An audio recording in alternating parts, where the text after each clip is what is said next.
દરેક નીતિની સામે કાયદાની રીતે ઊભો રહેતો SSK ન્યૂઝ ચેનલ। રાજકોટમાં બનેલી અગ્નિકાંડની ઘટનાને લઈ સુરતના આંદોલનની શરૂઆત કરાઈ છે। સામાજિક આગેવાન દ્વારા ઉપવાસ આંદોલન શરૂ કરાયું છે। રાજકોટમાં બનેલ આગકાંડ ઘટનાના દોષિતોને ફાંસીની માંગ સાથે સુરતમાં આંદોલન શરૂ કરાયું છે। સુરતમાં એક દિવસીય ઉપવાસ આંદોલન શરૂ કરાયું છે। સમાજ સેવક ઝેબી જાની દ્વારા ઉપવાસ આંદોલન શરૂ કરાયું છે અને જણાવ્યું હતું કે તક્ષશિલા આગકાંડ, હરણી બોટ દુર્ઘટના, મોરબી બ્રિજ દુર્ઘટના, TRP ગેમ ઝોનમાં દોષિતોને સજા થાય તેવી માંગ કરી છે। 24 કલાક ઉપવાસ આંદોલન કરી ન્યાય મળે તે માટે માંગ કરાઈ છે।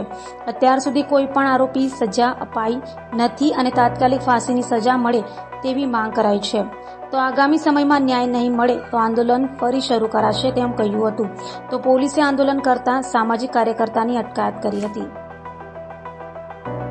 સાહેબ, મારી એક જ લાગણી અને માગણી છે કે હાલના દિવસોમાં જ્યારે ગુજરાતમાં દુઃખદ ઘટના ઘટી હોય અને એ ઘટનાના પડઘા પૂરા વિશ્વમાં ગૂંજતા હોય તો આપણે ગુજરાતી તરીકે એક સામાજિક કાર્યકર તરીકે અમારી ફરજ આવે છે કે અમે જે લોકો આમાં કાળનો કોળિયો બન્યા છે, નિર્દોષ લોકોની જાન ગઈ છે, તેને અમે ન્યાય અપાવીએ અને આમાં દોષિતોને અમારી એક જ લાગણી અને માગણી છે કે એને ફાંસીની સજા થાય।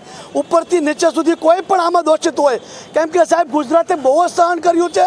તક્ષશિલા કાંડમાં જે વિદ્યાર્થીઓના મોત થયા છે સાહેબ, હરણી બોટ કાંડમાં જે નાના નાના ભૂલકાઓ મોતને ભેટ્યા છે, ક્યાં સુધી ગુજરાત સહન કરશે સાહેબ? કેમ કે આપણે જોયું તો 4 સવારે દરેક કામમાં સરકાર પોતાનો જશ લેવા આવી જાય છે, તો આમાં પણ સરકાર પોતાની જવાબદારી લે અને દોષિતોને ફાંસીની સજા આપે। મારું આંદોલન જ્યાં સુધી મારી માગણી નહીં સ્વીકારાય ત્યાં સુધી મારું આંદોલન રહેશે। આજે હું 24 કલાકનું આંદોલન કરવાનો છું સાહેબ, ઉપવાસ પર બેસીશ અને જે મૃતક વ્યક્તિના પરિવાર છે તેમને પૂરતું વળતર મળે। 4-4 લાખે સાહેબ શું થવાનું?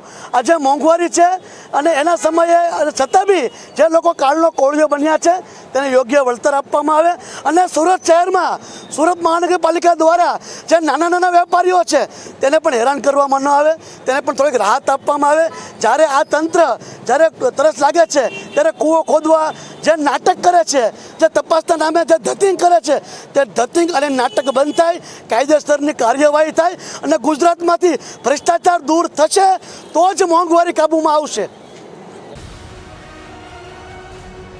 દરેક નીતિની સામે કાયદાની રીતે ઊભો રહેતો SSK ન્યૂઝ ચેનલ।